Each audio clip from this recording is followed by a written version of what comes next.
Olá a todos! Vamos aprender agora como você pode aprender a vender soluções baseadas em Windows Server para seus clientes. Meu nome é Fábio, trabalho aqui na Microsoft no TechNet Brasil como especialista em IT Pro e Windows Server System. E vou abordar para vocês um método muito fácil, como vocês vão aprender a vender esse tipo de soluções para seus clientes. Então, nossa agenda será uma introdução geral sobre o que será abordado, o que é o conceito de Windows Server System, depois sobre os lançamentos de Windows Server para esse ano e os próximos anos. Então vamos entender agora quais são os produtos atuais e quais são as novas versões que vão estar saindo em breve no mercado. Depois vamos falar sobre o cenário atual dos produtos e oportunidades existentes. E vamos abordar cada um dos três principais produtos, que é o Windows Small Business Server 2003 R2, um produto voltado para pequenas empresas. Depois, o outro produto voltado para segmentos corporativos, que é o Windows Server 2003 R2, e o novo lançamento da Microsoft, que é o Windows Server 2008. Então, inicialmente, um conceito que tem que ficar bem claro sobre a ideia de Windows Server. Windows Servers é o nome que nós damos para as versões do Windows voltadas para serem utilizadas como sistemas operacionais para servidores de redes.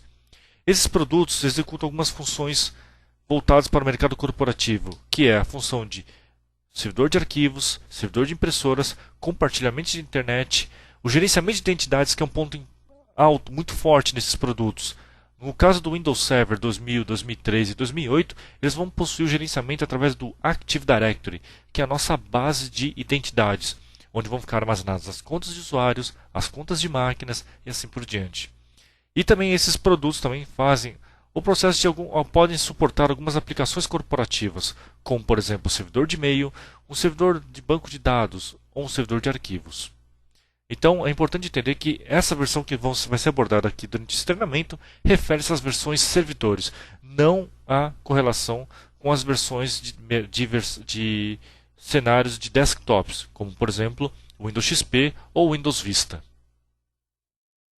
Então, o nosso ciclo de lançamentos. Isso aqui é importante vocês entenderem como é que funciona o processo de atualização e as versões principais que são lançadas da linha de servidores. Nós temos, por padrão, nós temos sempre o lançamento da versão inicial. No nosso caso, vamos pegar como exemplo o Windows Server 2003. Em seguida, nós tivemos o que nós chamamos de uma atualização de versão, que são as versões R2. Então, depois do Windows Server 2003, foi lançado após um tempo, uma média aproximada de 2 anos, o Windows Server 2003 R2. O Windows Server 2003 R2 possui uma série de funcionalidades a mais para o produto 2003. E agora nós estamos passando para a versão principal, que vai ser o Windows Server 2008. Ele levou aproximadamente 4 anos. Então isso aqui é importante que vocês entendam como é que funciona o ciclo de lançamentos. Nós vamos ter agora em 2008 o lançamento do Windows Server 2008 e aproximadamente daqui a 2 anos vamos ter o lançamento da versão do Windows Server 2003, Windows Server 2008 R2, tá? E depois as próximas versões do Windows Server. Então isso aqui fica muito fácil nesse gráfico, vocês entendam como é que funciona o desenvolvimento de Service Packs, as atualizações de produtos e assim por diante. Então, o nosso roadmap que nós temos de produtos, temos inicialmente, nós temos o Windows Server 2003, tá? Ele é distribuído, hoje ele está na versão Windows Server 2003 R2, Release 2, né? Temos também o lançamento já do Service Pack 2, também, que pode ser instalado no Windows Server 2003 R2. E temos já, atualmente, nós temos os betas do Windows Longhorn. Na verdade, o Longhorn refere-se ao nome beta do projeto do Windows Server 2008. Tá, ok? E também temos as versões voltadas também para outros segmentos, como por exemplo o Windows Compute Cluster Server, uma versão do Windows voltada especificamente para o mercado de HPC, que é o High Performance Computing. E temos também as versões para pequenas empresas, que é o Small Business Server. Esse ano, para 2008, nós temos o grande lançamento, que é o do Windows Server 2008, e das versões voltadas para pequenas empresas, baseadas no código do Windows Server 2008, que é o Windows Small Business Server e o Windows Essential Business Server. Então, nosso cenário atual, o que isso representa para vocês? Representa que, na maior parte dos cenários de TI que nós temos nas empresas, a maior parte do tempo gasto das verbas é voltado para manutenção, tanto a manutenção do sistema, a aplicação de novas tentativas de redução de custo, implementações de tecnologias de segurança e assim por diante. E 30% dessas verbas que são utilizadas nas empresas são voltadas para novas funcionalidades. Então isso aqui é importante vocês entenderem como vocês vão estar direcionando os seus esforços, em que ponto que eu vou estar dedicando. Então, se o maior problema hoje em dia é manutenção, então como é que o 2008 e o 2003 e os demais produtos conseguem fazer essa redução do custo de manutenção nas empresas? É isso que nós vamos entender agora. Então, o nosso primeiro produto que nós temos é o Windows Small Business Server 2003 R2. É uma solução voltada para pequenas empresas. E ele possui como ideia um cenário para empresas que possuam até 75 computadores. Esse é o limite gerenciável pelo Small Business Server 2003 R2. A grande vantagem é, o cliente quando adquire um Small Business Server é uma solução Windows e ele vai vir uma série de produtos juntos. Você vai ter uma solução de correio eletrônico, você vai ter uma solução de banco de dados e assim por diante. Então é interessantíssimo isso aqui para uma empresa pequena. Ela precisa de ter e-mail, precisa ter um website interno, precisa ter acesso remoto, permitir que dispositivos móveis acessem de forma simples, né? E o Small Business Server, quando você instala, você vai perceber que ele é totalmente baseado em tutoriais. É muito simples a instalação do produto. Então, quais são os principais benefícios para o cliente no caso do Small Business Server? Você tem uma solução que consegue proteger todos os dados de uma empresa e fornecer um backup muito fácil.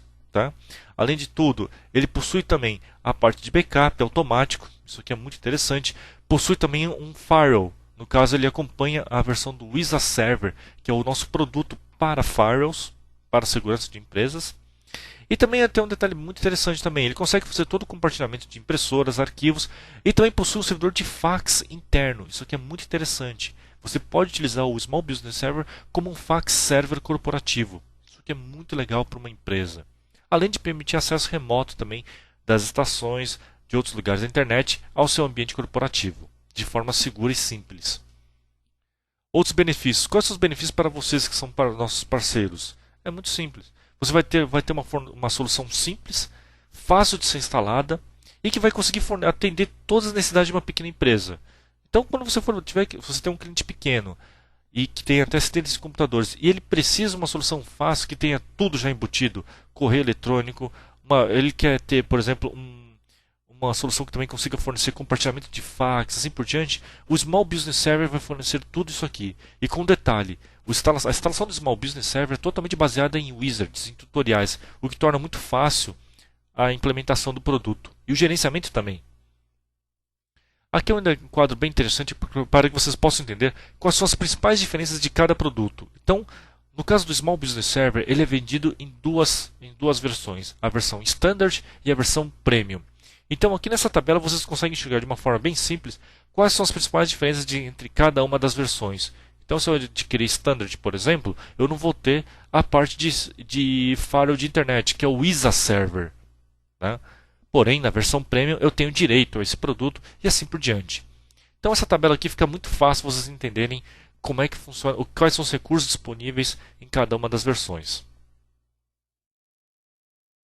Quais são os pré-requisitos? Bom, aqui na verdade aqui é uma recomendação. O mínimo que você vai ter para poder instalar um Small Business Server é o recomendado. É claro que essas recomendações podem variar de acordo com os recursos que forem selecionados. Então, por exemplo, você precisa de muito mais espaço em disco. Você está prevendo que você vai ter aproximadamente 8 GB de espaço em disco consumido por arquivos. Então, você vai planejar um disco maior e assim por diante. Tá? Então, essa tabela serve para poder dar um direcionamento de quanto você vai precisar de hardware para poder suportar o Small Business Server 2003. Tá bom? O mais importante de tudo é, o Small Business Server 2003 R2, ele suporta as novas tecnologias de hardware disponíveis de mercado, como servidores Dual Core, Quad Core e assim por diante. Quais são alguns parâmetros de implantação que devem ser tomados cuidados? Tá? A ideia do Small Business Server é que você tenha todos os componentes em um único servidor. Então toda a instalação dos produtos, a parte de correio eletrônico, banco de dados, que vem junto do pacote Small Business Server, deve ser instalado em um único servidor. Porque esse aqui é o cenário de uma pequena empresa. É a empresa que não possui custo para poder bancar vários servidores e assim por diante. É claro que o cenário ideal é que você tenha um servidor dedicado para cada função, mas para uma pequena empresa não é possível fazer esse tipo de implementação. Outro detalhe importante é que o Small Business Server vai criar um domínio baseado em Active Directory. E a máquina principal tem que ser o Small Business Server. Tá? Ele possui uma limitação de até 75 usuários de computadores, dispositivos e usuários. Então você tem que tomar um cuidado. Quando você oferece uma solução Small Business Server, você não pode oferecer o produto caso a empresa já possua aproximadamente 75 usuários e ela está prevendo em um curto período de tempo um crescimento dessa quantidade de usuários. Tá? Lembre-se o seguinte, existe um pacote que permite com que você faça a atualização do Small Business Server para uma versão corporativa de um Windows Server 2003. Tá bom? Então, todo investimento feito não é perdido. Ele também não é recomendado para um cenário de escritórios remotos. Por exemplo, a empresa possui uma loja e essa loja possui alguns outros escritórios remotos que possuem outros servidores e você deseja ter uma integração. Tá? Então, não é tão o Small Business Server não é recomendado nesse tipo de cenário. O processo de ativação das licenças também é feito online, tá? Pode ser pela internet ou por telefone. E também, um detalhe, o Small Business Server não possui o serviço de Terminal Server, tá? Ou servidor de terminais. Ele possui apenas o Terminal Server em modo de administração remota, mas de compartilhamento de aplicações ele não possui isso. Então é importante lembrar do cliente que o Small Business Server não oferece o Terminal Services. Aqui está um exemplo bem interessante, uma tabela bem fácil para vocês entenderem como funcionam as CAUs ou as licenças de acesso dos clientes. Tá? Como é que elas podem ser adquiridas. E aqui é um detalhe bem interessante. Né? Se você passar o limite de 75 usuários ou computadores na sua empresa, você pode adquirir futuramente o Transition Pack e permite que ele migre o Small Business Server para uma versão completa do Windows Server 2003. Então, todos os dados, as configurações são mantidas e são migrados para o Windows Server 2003. Aqui são um detalhe bem interessante sobre os principais mitos que nós temos nessa área. Né? Então, muita gente acha que, por exemplo, o Small Business Server 2003 R2 ele não pode utilizar o mesmo hardware que eu estaria utilizando por um servidor 2003. Na verdade, ele consegue utilizar tranquilamente esse mesmo hardware. E ele consegue suportar também as novas tecnologias disponíveis. Então aqui está uma tabela bem fácil para que você possa entender quais são os principais mitos que nós temos no mercado em relação ao Small Business Server. Tá? Isso é muito bom para vocês como argumento de vendas do produto. E aqui também tem mais alguns outros argumentos que nós selecionamos também, que são os principais pontos. Né? Então vocês viram que são 6 pontos que são os principais mitos do mercado em relação ao Small Business Server 2003. Tá? Isso aqui vai ajudar bastante vocês como argumentos de vendas.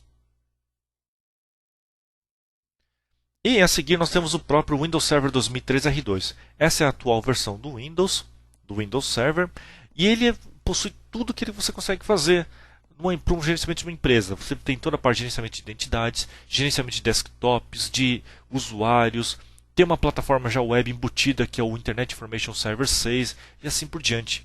E ele é disponível em uma série de versões. Nós temos a versão web, que é voltado somente para a execução do Internet Information Server, usar ele como servidor de web. Nós temos a versão Standard, né, que é a padrão utilizada para a maior parte das empresas. E temos as versões Enterprise Data Centers, que são voltadas para grandes empresas. Né, empresas que precisam de uma carga de processamento extremamente pesada ou necessitam de sistemas de alta disponibilidade, precisam adquirir a versão Enterprise Data Center. Tá? E nós temos atualmente o Service Pack 2, que garante uma série de funcionalidades a mais para o Windows Server 2003 R2. Aqui nós temos uma tabela bem fácil para entender quais são os recursos que nós temos na versão R2 de acordo com as edições. Então, se você tiver a edição Standard e a Enterprise, quais são as diferenças que eu tenho de uma para a outra? Então, nessa tabela fica bem fácil de entender os principais recursos.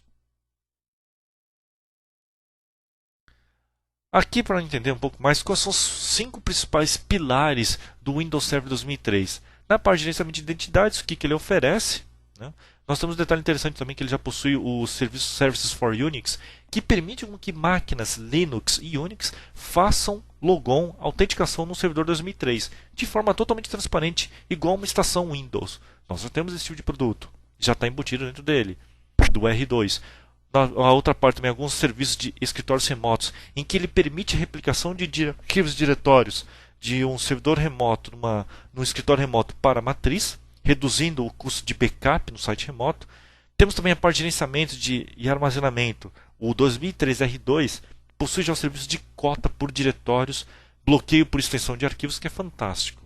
Temos também a parte de plataforma web, que ele já tem o serviço do Internet Information Server e também já possui embutido o Windows SharePoint Services, uma solução muito interessante para gerenciamento de documentos e intranet. E também uma série de vantagens em cima de virtualização, que é a grande onda no momento no mercado. Então, tecnicamente, como é que esses recursos são chamados? Nós temos o próprio Federation Services e o serviço de identidades para Unix, que é muito interessante. No caso do Unix, como eu disse para vocês, vocês podem ter todo esse logon de máquinas Linux e Unix em ambiente Windows. Nós temos a parte de consoles centralizados também de arquivos impressoros, que é muito legal. Ele permite que você possa, a partir de uma única console, gerenciar todos os drivers de impressoras e impressoras em outros servidores. Temos também a parte muito legal, que é o gerenciador de SANs, de Storage Area Networks, que são aquelas unidades de armazenamentos de grandes volumes. E também tem a parte de bloqueio, cotas por diretórios, que isso aqui é fantástico, muitas empresas têm a necessidade de ter uma solução desse porte.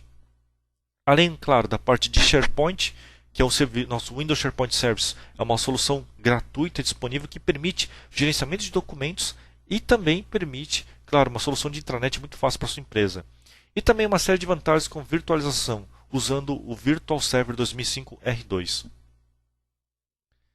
Então é muito importante entender, não é que muitas vezes as pessoas não conhecem que não são somente aqueles principais recursos do R2 que é o forte do produto. Nós temos também os recursos tradicionais dele. Por exemplo, a parte de diretiva de grupo, Group Policy, poucas pessoas sabem utilizar, mas através das diretivas de Group ou Group Policy, você pode configurar qualquer parâmetro no desktop do usuário remotamente. Pouca gente sabe também, mas o próprio Windows Server 2003 R2 já possui um servidor de POP e SMTP. Então, se você não tiver uma solução de Exchange, com o próprio Windows Server 2003 você já consegue ter, para uma pequena empresa, uma solução bem simples e que funciona de correio eletrônico. Tá? Temos também o próprio servidor de VPN, também poucas pessoas utilizam, mas o servidor do Windows Server pode ser um servidor de VPN. Isso facilita muito o acesso remoto das estações. Aqui estão algumas, para que vocês possam entender também, algumas regras de licenciamento de virtualização. Basicamente, nós temos um produto gratuito que pode ser baixado da internet, chamado de Virtual Server 2005 R2. Ele é gratuito e você pode instalar no Windows Server 2003 R2. Quando você instala, existe uma vantagem. A virtualização permite criar máquinas virtuais. Para os usuários de rede, as estações, aquele servidor que está sendo executado com uma máquina virtual é como se fosse uma máquina física. Para o usuário é totalmente transparente esse processo. Porém, existem alguns detalhes de licenciamento que é importante vocês entenderem isso. Se eu tiver, por exemplo, uma Windows Server 2003 R2 Enterprise e eu instalar o Virtual Server 2005 R2, que é de graça, eu posso ter até 4 licenças de Windows sendo executadas em máquinas virtuais gerenciadas nesse Virtual Server, sem um custo adicional por isso. Então isso aqui é muito importante vocês entenderem essas regras de licenciamento. Esse é o grande diferencial. Então imagine que, por exemplo, ao adquirir um Windows Server 2003 R2 Enterprise, eu tenho, na verdade, 5 licenças do Windows sendo executadas na minha rede de Windows Server. Então é uma economia muito grande que você consegue oferecer para o seu cliente. Quais são os pré-requisitos de hardware? Vocês podem reparar que os pré-requisitos de hardware são extremamente parecidos com o do Small Business Server 2003. Tá? É claro que as cargas de CPU, memória, disco e assim por diante podem aumentar de acordo com a quantidade de recursos que você for implementar no servidor Windows Server 2003 R2. Tá? Essa é apenas uma recomendação mínima para poder funcionar o produto. E nós temos agora, no final de fevereiro, o lançamento do Windows Server 2008. Essa nova geração de servidores Windows vai substituir o Windows Server 2003 e ele já possui uma série de pontos fortes. Então, praticamente, os pilares principais, nós temos a parte de web, o serviço do Internet Information Server 7, que ficou totalmente redesenhado e oferece uma performance extremamente alta. A parte de gerenciamento de virtualização, que agora vai vir nativa no produto, e a parte de segurança também. Então, o que há de os principais melhoramentos? Nós temos uma série de melhoramentos. Na parte do sistema operacional, uma confiabilidade muito mais alta no produto, um desempenho e também a disponibilidade ficou muito melhor e muito mais fácil a implementação desse produto agora.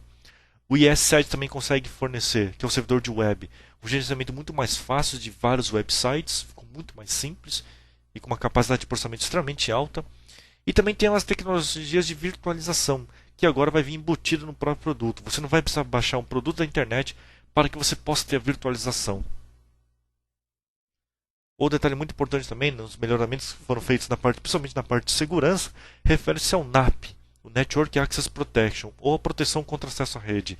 Ele consegue garantir, por exemplo, que o usuário, ao inserir o notebook na sua rede, no seu segmento físico, você consiga dizer para ele o seguinte: só pode entrar na rede quem tiver o firewall ativado, antivírus habilitado e atualizado e assim por diante. Então você consegue definir as políticas de segurança da sua rede. Quem é que pode não entrar no seu ambiente de rede? Isso aqui é muito bom. Além de, claro, uma série de outros recursos adicionais, como gerenciamento. Nós temos o PowerShell, que é uma nova linguagem de scripts que permite o gerenciamento extremamente avançado no servidor. Você pode fazer qualquer tarefa de gerenciamento através de scripts, né? E também tem um detalhe muito interessante, uma opção que nós temos no Setup 2008, que é a instalação do Windows sem interface gráfica, que nós chamamos de Server Core. Isso permite o quê? Primeiro, redução de processamento e permite reduzir a superfície de ataque de um servidor.